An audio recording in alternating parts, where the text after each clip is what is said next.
Après 4 ans de captivité, dans les camps de travaux forcés, en novembre 1944, plus d'1 millier de tirailleurs sénégalais embarquent de Morlaix pour le camp de transit de Thiaroye au Sénégal.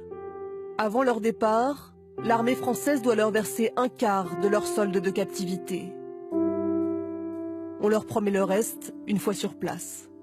Pendant leur voyage, les règles de paiement changent. Les tirailleurs se sentent floués et refusent de quitter le camp. La tension monte à Thiaroye.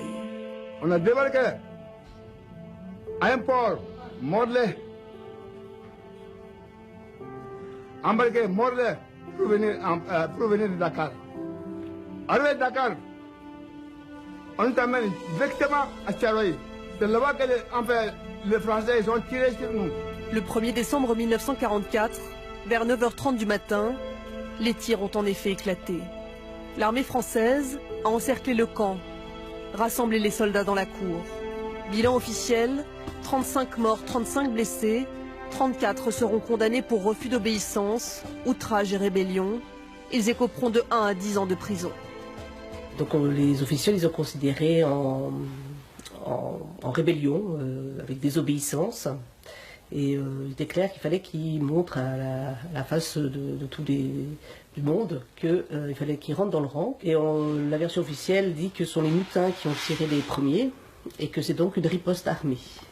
Armel Mabon a rouvert toutes les archives, de Paris à Dakar, pour tenter de comprendre ce qui s'était réellement passé ce jour-là. Pour cet ancien haut gradé de l'armée, plus de doute possible. Il est manifeste à travers les documents qu'il n'y avait pas d'armes dans le dépôt, donc c'est une fable. Donc on a affaire à des gens rassemblés sur un terrain, sur qui on a tiré, des gens sans défense. Donc on est bien sur un massacre, on n'est pas sur une mutinerie. Ces documents, ce sont les différents rapports de l'armée. Il y a d'abord le rapport du général Dagnan, ignorant certaines revendications financières des tirailleurs. Puis le rapport Salmon, dans lequel figure un trou dans la chronologie, précisément au moment des tirs.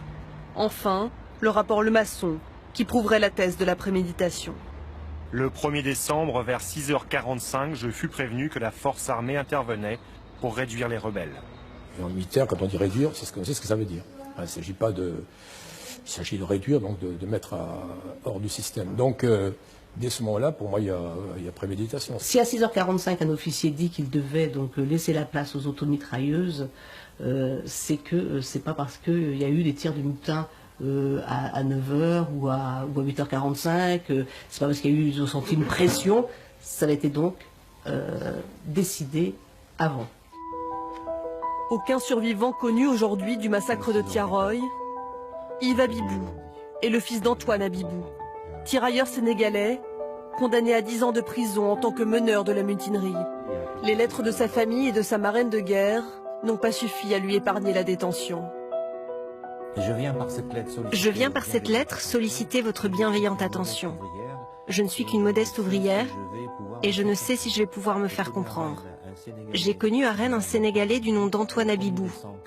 Le 1er décembre 1944, il a été arrêté à Dakar et jeté en prison à Thiès, où il est toujours.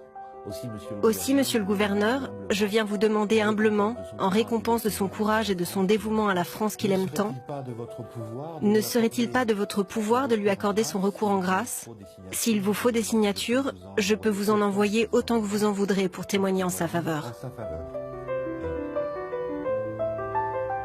J'ai été mis en présence de documents du procès.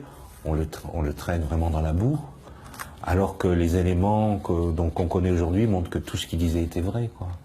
Donc moi, plus je creuse, plus c'est pire en fait. Hein. Donc maintenant, bon, oui, j'ai besoin qu'on aille jusqu'au bout, que l'État français, comme il l'a fait par ailleurs, reconnaisse que là, il y a eu quelque chose qui est un crime d'État, tout simplement. Voilà, que sa dignité soit réhabilitée, enfin que les choses soient réparées. Un début de réparation à Dakar, le 12 octobre 2012, lorsque François Hollande parle enfin de Thiaroye. La part d'ombre de notre histoire, c'est aussi la répression sanglante qui, en 1944, au camp de Thiaroye, provoqua la mort de 35 soldats africains qui s'étaient pourtant battus pour la France. 70 ans après, le bilan des morts reste douteux et certains contestent l'existence même d'un massacre. Le président de la République s'est engagé à restituer toutes les archives au Sénégal. Le ministère de la Justice examine l'opportunité d'un procès en révision.